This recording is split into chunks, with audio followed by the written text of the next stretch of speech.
Buenas noches. A finales de los años 30, el mundo entraba en el infierno de la Segunda Guerra Mundial.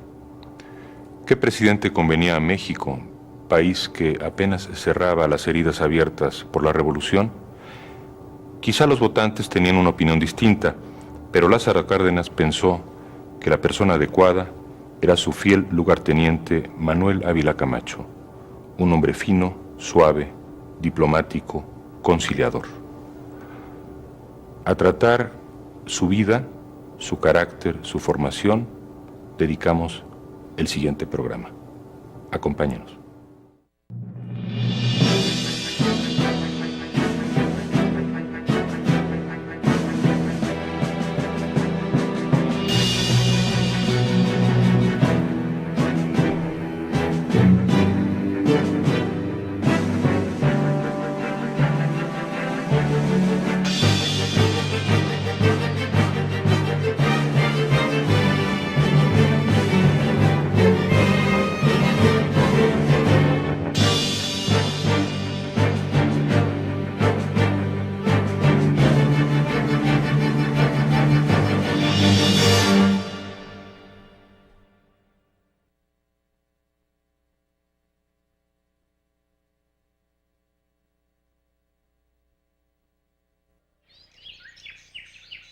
Al término de su gobierno, en 1946, el presidente Manuel Ávila Camacho manifestó que se retiraría a la vida privada.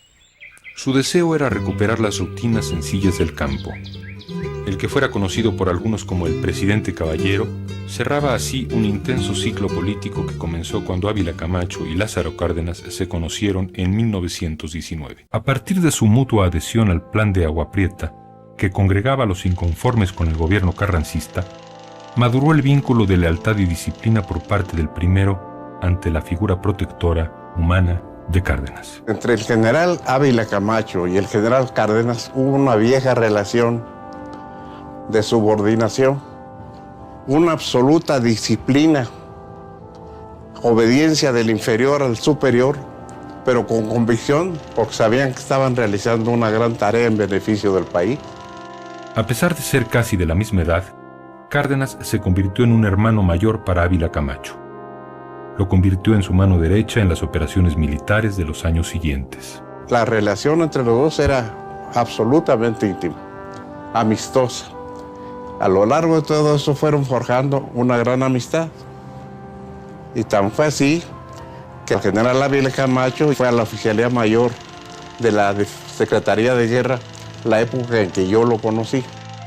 Así, colaboró en la persecución de Venustiano Carranza, que terminaría con la muerte del llamado Barón de Cuatro Ciénegas en Tlaxcalantongo, en la Sierra de Puebla. También lo acompañará en los años siguientes a Michoacán a salvar la vida del radical Francisco J. Mújica. Durante la rebelión de Adolfo de la Huerta en 1924, Ávila Camacho fue enviado a Morelia a cumplir funciones administrativas. Con el general Ávila Camacho, a quien yo recordaba muy bien, porque yo le había conocido en Morelia cuando era pagador de militar, y era una persona muy atildada, que tenía más bien un aspecto no de militar, sino de un civil elegante y muy dedicado a sus funciones financieras. Allí, mientras se encargaba de los pagos del ejército, fue hecho prisionero por las fuerzas de la huertistas del general Enrique Estrada, quien a su vez capturó a Cárdenas en una sangrienta batalla. El general Estrada, en un gesto magnánimo, perdonó la vida a Cárdenas y a Ávila Camacho. A mediados de los años 20, Ávila Camacho tuvo problemas para demostrar ante una comisión del ejército sus méritos en campaña durante la lucha revolucionaria.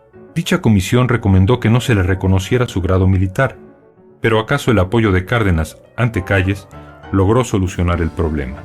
La guerra cristera hizo que los militares dejaran atrás aquellos reclamos. Con tropas bajo su mando, de acuerdo con su hoja oficial de servicios, Manuel Ávila Camacho viaja a Jalisco, donde lucha contra los cristeros, aunque la palabra lucha es ambigua en su caso. Su mejor arma fue siempre la persuasión. Era fama que en Atotonilco el Alto y Sayula contó con el aprecio de sus enemigos, ya que fue noble y magnánimo con los espías, a quienes permitió abandonar la zona militar y establecerse en otras partes. También prohibió a sus hombres que abusaran de los cristeros, y sostuvo siempre ante ellos una oferta de paz, como sucedió cuando tomó el pueblo michoacano de Pihuamo. Durante 3 años persistió en su oferta hasta que los arreglos entre la Iglesia y el Estado favorecieron el fin de aquella contienda. Cuando los jefes cristeros en Cotija recibieron órdenes de abandonar las armas, enviaron a José Guízaro Ceguera a conferenciar con Manuel Ávila Camacho. El cristero solicitó que se le permitiera a él y a sus hombres entregar las armas durante la celebración de una misa. Ávila Camacho no tuvo reparos y aceptó también que los oficiales rebeldes conservaran sus pistolas, sus caballos, e incluso gestionó que los hacendados ricos de la zona aportaran 10 pesos por cada soldado. Para entonces se había ganado ya el mote de general caballero. En 1929, después de haberse distinguido en la campaña contra los cristeros, Ávila Camacho acompaña a Cárdenas cuando éste viaja a Sonora a combatir la rebelión escobarista contra el gobierno constitucional. Luego pasará una temporada en Colima y después irá a Tabasco. El propósito de esta última misión era que Ávila Camacho sirviese de contrapeso a los excesos anticatólicos provocados por el gobernador Tomás Garrido Canaval. Excesos que llegarían al extremo de acorralar, pistola en mano, a 2 jóvenes católicos en las mismísimas oficinas de Ávila Camacho, quien impidió la detención con estas palabras: ¿cómo puedo entregarle a estos hombres para que usted los mate? Cualquier razón que usted tenga, es una vergüenza que un gobernador actúe así. La época de pugna entre las diversas facciones militares entraba en el ocaso. Comenzaba un nuevo orden político donde la actitud disciplinada de Manuel Ávila Camacho sería muy útil. Con el nombramiento de Cárdenas como secretario de Guerra y Marina en enero de 1933, su fiel amigo se hace cargo de la oficialía mayor de dicha cartera. Años más tarde, Ávila Camacho asciende a secretario de Guerra y Marina. Se convierte así más en un burócrata militar que en un político militar.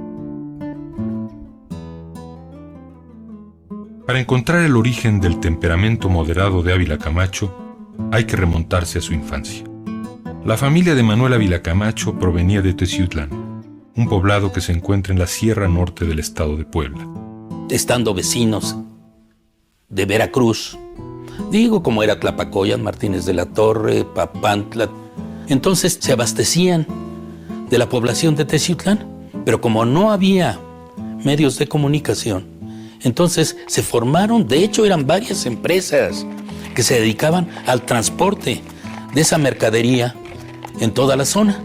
Los caminos accidentados en las cumbres y los llanos hacían imprescindibles a los arrieros, que transportaban los bienes y las mercancías entre uno y otro lado de la sierra. Los arrieros se organizaban en pequeñas compañías familiares. Una de ellas fue la de don Manuel Ávila Castillo, padre del que sería presidente de México. Don Manuel se casó con doña Eufrosina Camacho Bello y procrearon 3 mujeres y 6 hijos varones, entre ellos Manuel, que nació en 1897. Debido a los viajes y ausencias de don Manuel, la madre se convirtió en el centro de aquel hogar.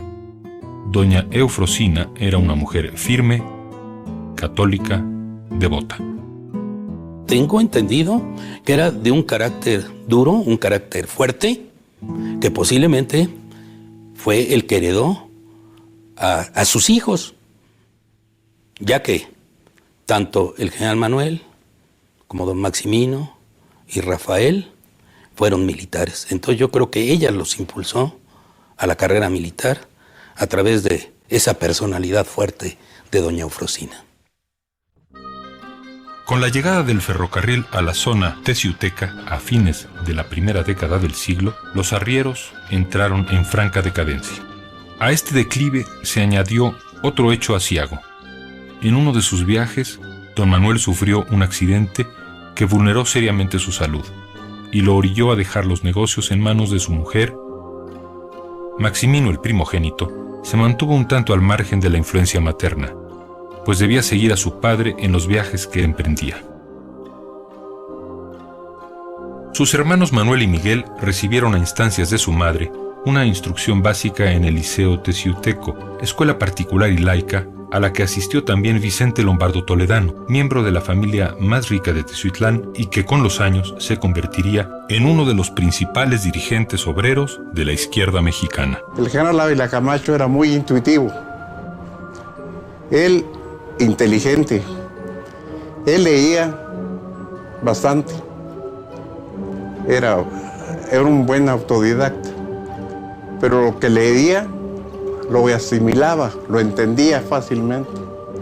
Y a diferencia de personas que leen mucho y entienden poco. Desde temprana edad, Manuel Ávila Camacho mantuvo un equilibrio entre el celo religioso de su madre, la enseñanza liberal y el carácter bronco, osado, sarcástico de Maximino.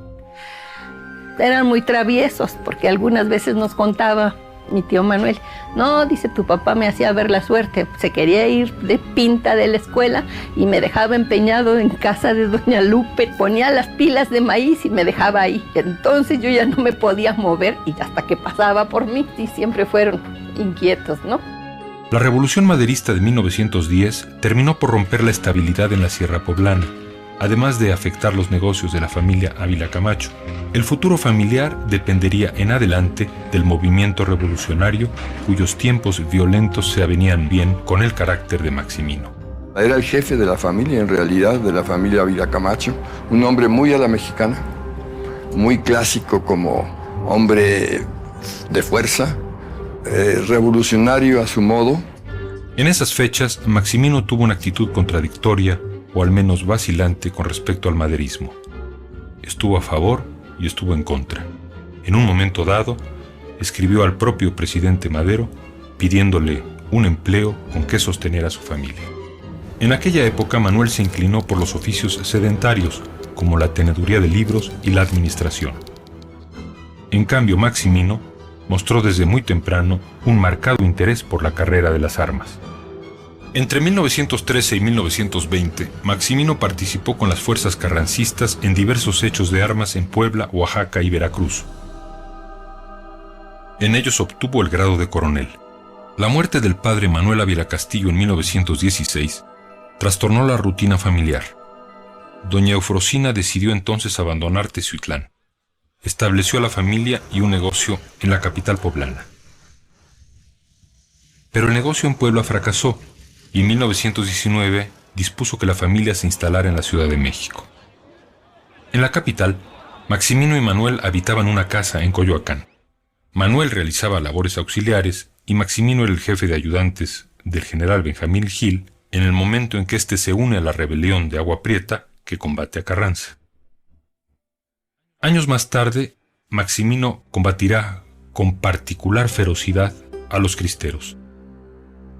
Me tocó de jefe a Maximino y después yo pedí mi cambio, pero me dieron de baja y pedí el cambio por los horrores que vi que cometía don Maximino Ávila Camacho, más horrores que los propios cristeros. Incendiaba pueblos, pues era una gente de guerra. Muy connotado entre el ejército y tenía valor y todo, pero era implacable con los enemigos, implacable. Participará a la par de Gonzalo N. Santos en diversos hechos de sangre contra las brigadas de estudiantes vasconcelistas durante el proceso electoral de 1929. Hacia los años 30, Maximino se asociará con el multimillonario norteamericano William Jenkins y alcanzará una enorme influencia y poder, incluso por encima del gobierno estatal de Puebla. Por su parte, la familia Ávila Camacho había recuperado los arraigos perdidos. De regreso a Teziutlán, doña Eufrosina buscó rehacer su patrimonio mediante la compra de terrenos y en 1932 debió enfrentar el asesinato de su hijo Eulogio por una disputa de tierras. La fortuna parecía favorecer la carrera política de Maximino, que alcanzaría la gubernatura del estado de Puebla en 1937 con su particular estilo, caciquil y violento. Para reprender a sus subalternos, Maximino elegirá el fuete y no los regaños. Será célebre por robarse a las jóvenes que le gustan y temido por los sindicalistas, a quienes tendrá prohibido manifestarse en Puebla con banderas rojinegras, esos trapos inmundos, dicho en sus propias palabras. De acuerdo con el testimonio de Gonzalo N. Santos, Maximino se inconformó ante la candidatura presidencial de su hermano Manuel, a quien consideraba un bistec con ojos.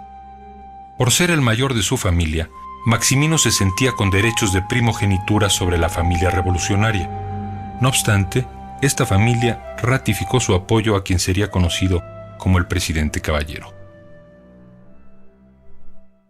Y entonces el primero que se vistió de pachuco fue Roberto Soto, el papá de Mantequilla. Hizo una revista que se llamaba El Máximo Pachuco, criticando a Maximino Ávila Camacho, que era muy mujeriego. Y yo fui a ver la obra y sí era de pura política. Mientras Manuel acrecentaba en la presidencia su fama de conciliador, Maximino asumía pretensiones dictatoriales. Don Manuel, ya siendo presidente de la República, no lo había nombrado ministro. Y entonces él, como a los 2 meses de que era presidente, don Manuel Ávila Camacho, se sentó en la silla de secretario de Comunicaciones y Transportes y se comentó en los periódicos que él había hablado a su hermano, el señor presidente Manuel, ya tuve posición de la secretaría, no me vas a poner en ridículo, ya soy secretario. Siguió por los 4 años siguientes de secretario hasta que se murió. Yo nunca tuve el gusto o el disgusto o la contrariedad de conocerlo, de tratarlo. Manuel era la copia fiel de Maximino, solo que al revés. Nunca pudo, sin embargo, oponerse francamente a las acciones de su hermano mayor. Tenía un carácter muy firme, muy decidido. Se decía que era el hombre detrás del trono, porque se decía que imponía ciertas de sus ideas a su propio hermano, a don Manuel Ávila Camacho. Se dice que Maximino ordenaría la aplicación de la ley fuga al culpable de atentar contra la vida de su hermano en 1944. El señor general Ávila Camacho llegaba a sus labores al Palacio Nacional. Entraba por la puerta de honor. Nosotros sabemos que el general era un gordito. Al bajar, se inclinó hacia adelante. Se acercó el teniente de la Lama que andaba por allí y le tiró un balazo que le atravesó el saco de un lado y del otro. En lugar de echarse para atrás, se fue sobre él y lo abrazó y le impidió que le tirara el segundo. Lo interrogó y le preguntó, ¿por qué quería usted matarme? Dijo, porque usted prohibió a los militares entrar uniformados a las iglesias. Y solo por eso, sí, solo por eso. Y era tanta la bondad de don Manuel que refiere el general Urquizo que dijo, no, déjenlo libre. Déjenlo libre. Total que lo llevaron al cuartel de Echegaray. Dicen que trató de escaparse, se aventó, corrió por una calzada y recibió 2 balas. Falleció. Para la opinión pública, Maximino no podía permitir que el atentado quedase impune. Las ambiciones políticas de Maximino de llegar a la presidencia se vieron frustradas porque murió súbitamente en 1945 en circunstancias que nunca han sido plenamente esclarecidas. Era su hermano mayor. Pues abusaba un poco de eso, o muy mucho. Pero no tuvo influencia en el gobierno del general. En todo caso hubo apariencia negativa. Era un personaje curioso, pintoresco. Desde el vestir. Si vestía de azul, se ponía de azul, de muy buena calidad, desde el traje, la corbata, las camisas, los sombreros y hasta los zapatos. Era a la vez jugador de polo y buen jinete, toreaba. De manera que era un tipo sui generis, producto neto de cualidades y defectos de nuestra raza. Desde antes de que fuera presidente, los deportes hípicos que dependen del entendimiento profundo entre el jinete y el caballo, y en especial de la lealtad del animal, ocuparon el tiempo libre de Manuel Ávila Camacho. La inauguración del Hipódromo de las Américas en la capital está ligada a su figura. Todavía la estoy recordando, a pesar que hace ya más de medio siglo que se llevó a cabo. Fue el 6 de marzo de 1943. Fue en realidad una inauguración muy hermosa. Todas las tribunas estaban llenas, en la que asistían todos los estratos sociales del país. Llegó el presidente Ávila Camacho en compañía del entonces presidente Calderón Guardia, con jefes militares de alta graduación. Ya se había formado el Jockey Club con parte de la sociedad.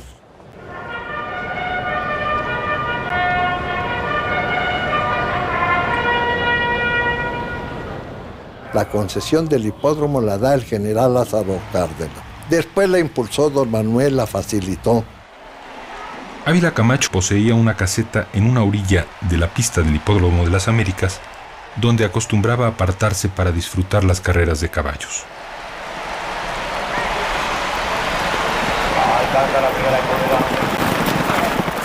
Uno de los caballos mejor amaestrados de la cuadra de Ávila Camacho figura en la película La Oveja Negra. ¡Francia!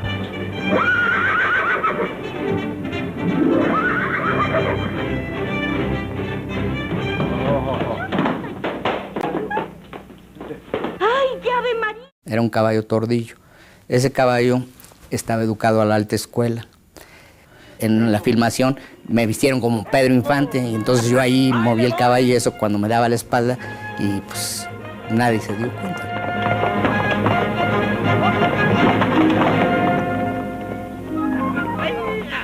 ¡Soy su hijo, papá! ¡Ya lo vive, mijo! ¡Ahora tú! ¡Laureano! ¡Ríncale, también si eres macho! ¡Ahí les voy con guitarra y todo! ¡Hágase un lado, mijo! ¡Sí, papá!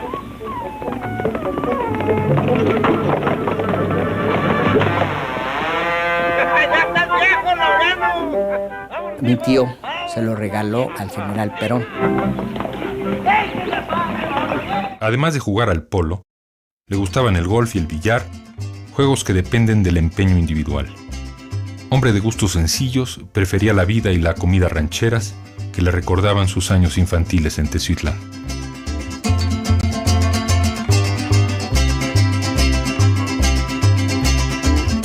Pues más bien era alegre, le gustaba contar chistes, algunos un poco simples, pero contaba sus chistes.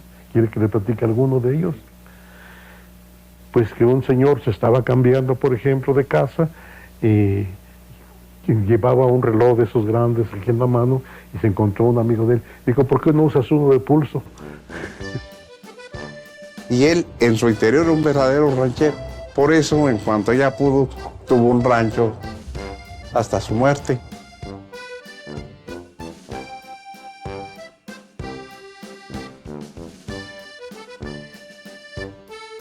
A fines de los años 30, Manuel Ávila Camacho parecía ajeno a la lucha por la sucesión presidencial que se desató en la prensa desde 1937. Él prefería refinar su personalidad de militar y se dedicaba a practicar el polo en el Campo Marte de Chapultepec. Él casi siempre jugó de back. Back es la parte trasera, número 4. ¿Por qué? Porque tenía mucha fuerza y como defensivo era muy bueno. Entonces, la persona que juega en la parte de atrás, su labor es precisamente defender y mandar pelotas a los delanteros precisamente para poder lograr las metas. A finales de esa década, se hablaba de los posibles sucesores del presidente Cárdenas.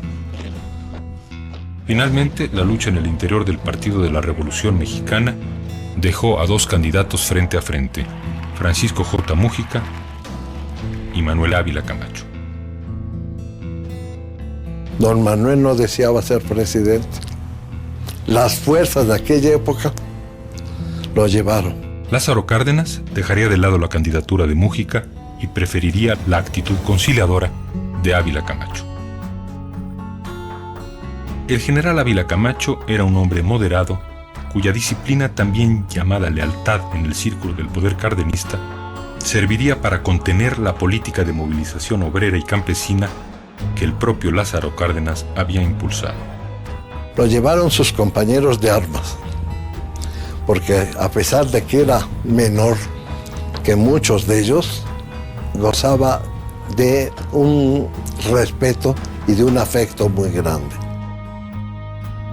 El candidato Ávila Camacho carecía de un historial guerrero y su perfil público estaba vinculado a tareas administrativas. Tampoco había competido por puestos de elección popular. Lo llevaron muchos gobernadores, entonces los gobernadores no estaban esperando que les dijeran quién iba a ser, sino formaban grupos. Era una figura ajena a las organizaciones sociales, excepto por la amistad que llevaba con su paisano y compañero del Liceo Teciuteco, el dirigente obrero Vicente Lombardo Toledano, quien lo apoyaría en su candidatura. Él no era de los que pretendía ni la ambicionaba. Quizá por eso llegó más fácilmente y en el fondo pienso que fue el propio candidato del general Cárdenas. Además de la anuencia final de Cárdenas, Ávila Camacho contó con el apoyo decisivo que le brindaron el bloque del Senado, acaudillado por el cacique potosino Gonzalo N. Santos, y el bloque de gobernadores que coordinaba Miguel Alemán Valdés. En noviembre de 1939, Manuel Ávila Camacho rindió protesta como candidato a la presidencia de la República por el Partido de la Revolución Mexicana. Su contendiente sería el general Juan Andreu Almazán, del Partido Revolucionario de Unificación Nacional, el PRUN, que supo capitalizar la inconformidad de las clases medias en los polos urbanos del país. En todas partes de gobernadores eternos, de jefes políticos inhumanos, de latifundistas encomenderos y de empresarios obcecados, viles explotadores, todos ellos del pueblo y de los recursos nacionales. En abril de 1939, Ávila Camacho ofreció un programa de gobierno que atenuaba el radicalismo cardenista. El desenvolvimiento del ejido, cada día más para el desempeño de sus funciones sociales y económicas, juntamente con el respeto a la auténtica pequeña propiedad, elevarán la producción del campo y la riqueza nacional. Al mismo tiempo, ofrecía garantías a la inversión extranjera y cerraba alianzas con grupos poderosos de industriales del país. Puesto que las masas trabajadoras han afirmado sus garantías, deben abrirse los grandes recursos del país a las inversiones legítimas y al estímulo de la iniciativa privada, rodeándolas de una justa seguridad, siempre que garanticen el respeto a la economía de México y a las conquistas del proletariado. Su campaña solo se vería empañada por la muerte de su madre, doña Eufrosina, de quien se cuenta que fue su última voluntad pedir a su hijo Manuel que jamás persiguiera a los católicos. A mediados de los años 20, Ávila Camacho conoció en Sayula, Jalisco, a la joven Soledad Orozco García. Después de la charreada, siguió, como es costumbre en las fiestas de nuestros pueblos, el baile. Todos se pararon a bailar y doña Soledad, como no le gustaba bailar, se quedó sentada. Se acercó el señor general junto de ella. Posiblemente le hizo una invitación para bailar. Y le dijo que no, que ella no bailaba. Dice, qué bueno, porque yo tampoco bailo. Y mejor se quedaron platicando. Y yo creo que ahí fue donde ya se estableció la corriente para que después se estableciera el noviazgo de don Manuel con doña Soledad. La boda se realizó en diciembre de 1925 con el consentimiento de la madre de Ávila Camacho, quien no pudo asistir a la ceremonia. Las dos mujeres más importantes en la vida de Ávila Camacho serían católicas devotas. La imagen pública de creyente, defensor de la moral y las buenas costumbres que tenía Ávila Camacho, alcanzó un episodio singular cuando su esposa doña Soledad expresó desagrado por la develación en la capital de una estatua de la Diana Cazadora desnuda. De inmediato se procedió a cubrir las partes pudendas del monumento. No era tiempo de destapes. La estatua recuperaría su aspecto original 25 años más tarde. A su vez, doña Soledad sabía guiñarles el ojo a las madres mexicanas.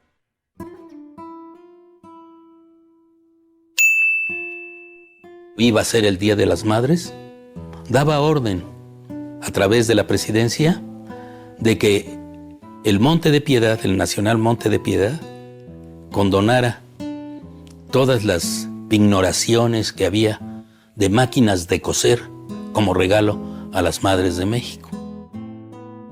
El matrimonio de Manuel y Soledad careció de hijos y la mansión de la Herradura fue el refugio postrero de ambos.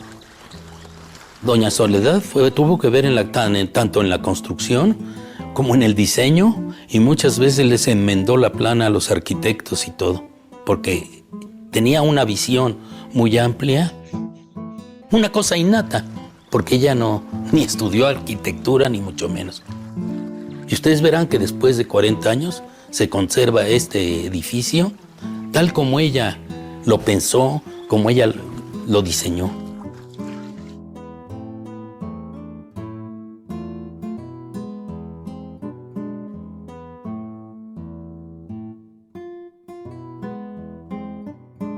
El presidente y doña Soledad, esta ataviada con sus inconfundibles sombreros y tocados, eran una pareja inseparable en la vida pública. Casi todos los actos protocolarios de su cargo presidencial, Ávila Camacho los cumplía en compañía de su esposa. En esa época en que las mujeres aún no podían votar, doña Soledad, mediante su ingenio, supo favorecer algunas causas políticas. Don Manuel ya ni quería saber nada de nosotros, pero ni nos quería recibir nada. Para él era un paquete, por supuesto, para su gobierno, que hubiera una decisión en la CTM y que se le fuera un sindicato. Se echaba encima a la CTM y, lógicamente, a Fidel Velázquez y a todo su grupo. ¡Corte! ¡Corte! En esos años predominaba el Sindicato de Trabajadores de la Industria Cinematográfica, ligado a la poderosa CTM. Por instancias de doña Soledad, Ávila Camacho emitió un laudo presidencial que admitía la formación de otro organismo dentro de la misma CTM. Un momento, señor Roseline. El naciente Sindicato de Trabajadores de la Producción Cinematográfica. Doña Chole, su maravillosa esposa, quería mucho a Jorge Negrete. Le encantaba como le cantaba. Y con serenatas y con mañanitas y con todas esas cosas, logramos que al fin, doña Chole, dice usted que ya no nos quiere recibir, señor presidente. Ustedes, muchachos, sigan haciendo su lucha. Nosotros, las mujeres, tenemos nuestras mañitas y verán que Manuelito les va a hacer caso. Y así surgió de una manera tan especial el Sindicato de Trabajadores de la Producción Cinematográfica. El 7 de julio de 1940, cuando se celebraron las elecciones presidenciales que llevaron a Manuel Ávila Camacho al poder, queda como una fecha ilustrativa del México postrevolucionario. Hubo múltiples abusos, irregularidades y amenazas por parte de los partidarios de Ávila Camacho, entre los que sobresalieron las brigadas de choque del cacique potosino Gonzalo N. Santos. Incluso los noticieros norteamericanos de la época registraron los hechos. Free and democratic election in its history, those who watched the police riding out at dawn on election day felt that once again civil war was near. Mexican law, control of public voting places is granted to the first citizens to cast their votes when the polls are open. As political fervor rose, clashes between factions grew frequent and savage. En sus memorias, Gonzalo N. Santos, cacique potosino y uno de los soportes de las fuerzas Ávila Camachistas, dejó el siguiente testimonio de aquel día. Ya que estábamos próximos a la casilla y dada la señal convenida, echamos pie a tierra lanzando nuestro viejo alarido de guerra y al grito de muera la reacción les empezamos a tupir con pistolas y ráfagas de ametralladoras Thompson. Los votantes huyeron como codornices.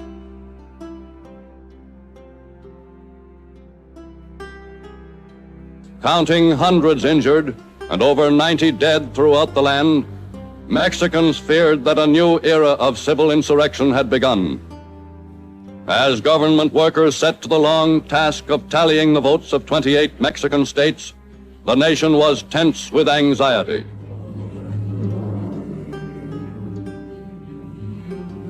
Then, as the news went out of an overwhelming victory for Camacho, discomfited General Almazan issuing a manifesto, denounced the election as a fraud and claimed the victory for himself. A pesar de las protestas casi siempre justificadas de la oposición almazanista, Manuel Ávila Camacho fue declarado presidente electo con el aval del gobierno norteamericano. El temperamento apacible de Ávila Camacho sirvió para ganarse poco a poco el respeto de la gente. En entrevista de prensa con José C. Valadez, el poblano se declaró creyente. También un primer indicio conciliatorio fue la integración plural del gabinete. Había cardenistas, callistas y un grupo naciente, los Ávila Camachistas. Entre estos destacaba, antes que todos, el secretario de Gobernación, Miguel Alemán Valdés, de solo 40 años de edad. A la toma de posesión de Ávila Camacho el 1 de diciembre de 1940, asistió el vicepresidente de los Estados Unidos, Henry Wallace, a quien el presidente mexicano agradeció su visita.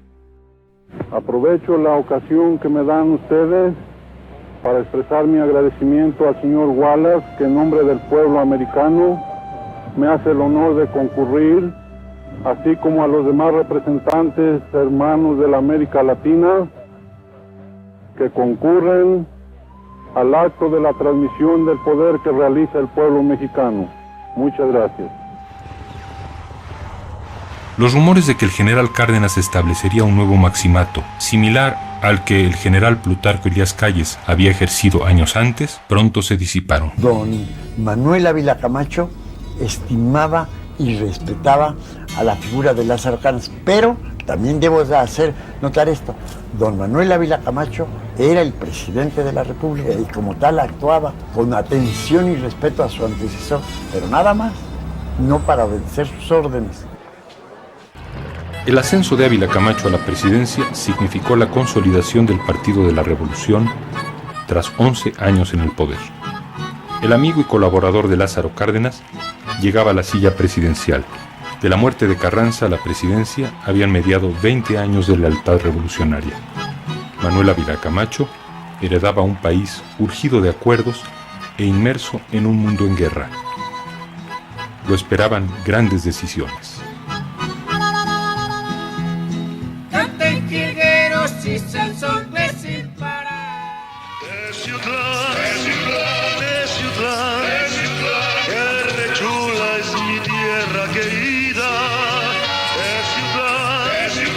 De Ciutlán, en el alma te llevo prendida. De Ciuyotepecintlán, granizo al pie del Chinautlán. De los paisajes de ensueño, de las huertas aromadas, de la serrana presencia, de montes y de cañadas, donde parece que el cielo, con generoso donaire, se funde con el terreno y lo envuelve en una nube, dándole aspecto de perla, de